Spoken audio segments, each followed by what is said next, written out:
people to share a little bit about their child, including 5 words to describe her. So I'd like for you to do that, so anybody watching this knows a little bit about Lila. Right. Thank you. So, Lila, she passed away on the 26th of April of 2014. So it's a little over, almost 7 years ago, and she would have been turning 4 years old a few months from then. So she passed away just before her 4th birthday. And I went past. I couldn't quite narrow it down to 5 words, so I got it to 8.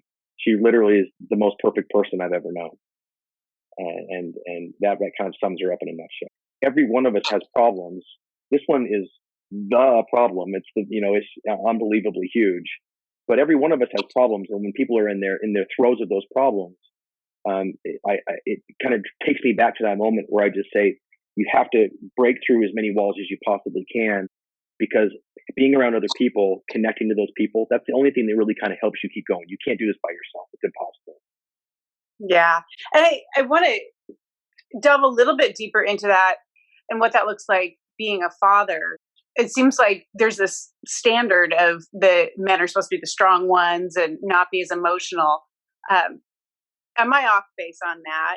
Number one. No. And how do you tackle that? Like, if you're not able to come to a facilitated retreat right away, how as a dad do you go about building that? So I mean, I went into this experience, of being married and a dad with that in mind. That's the template was provided for me by my dad, by my parents, by my grandpa, and those influences around me. So as father to son, there's really kind of, really a mantle that's put on top of you that says you're supposed to provide for your family. You're supposed to protect your family. You're supposed to have answers. You're supposed to be a kind of a calming effect. And I would say that was probably the most surprising thing to me, is that when I was no longer in control of that situation, all of those negative emotions that kind of boiled to the top. Because the problem is that I was no longer in control, but I felt like, and a lot of times I was proven right, but I felt like I needed to maintain a mirage of control. Otherwise, everyone around me would lose it. I was always the upbeat one, always the positive one. I was always the one that was trying to provide stasis, answers. I'm the stoic one. And I felt like if there were times where I tried to expound on rage, I mean, that was I had never felt rage before. I mean, the angriest I ever got was when my favorite football team lost to their rival, A little bit different. Yes. And then all of a sudden this happened. Anguish.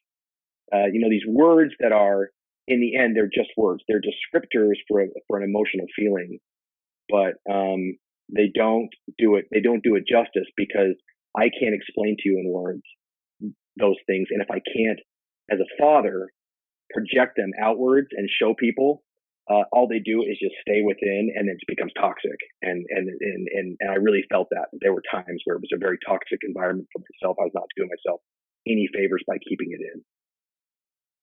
Yeah.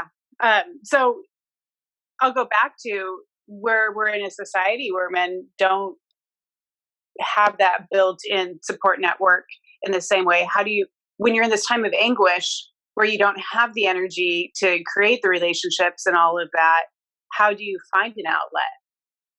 So I would say, that's a really good question, because I would say that you use the same tools that you use to build your defenses in the first place.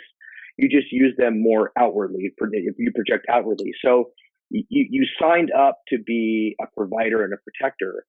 So you signed up for the willingness to try to think outside the box on how to solve problems, whether it's a career or children, or how many children, where you move to, and all those types of things. You're a problem solver.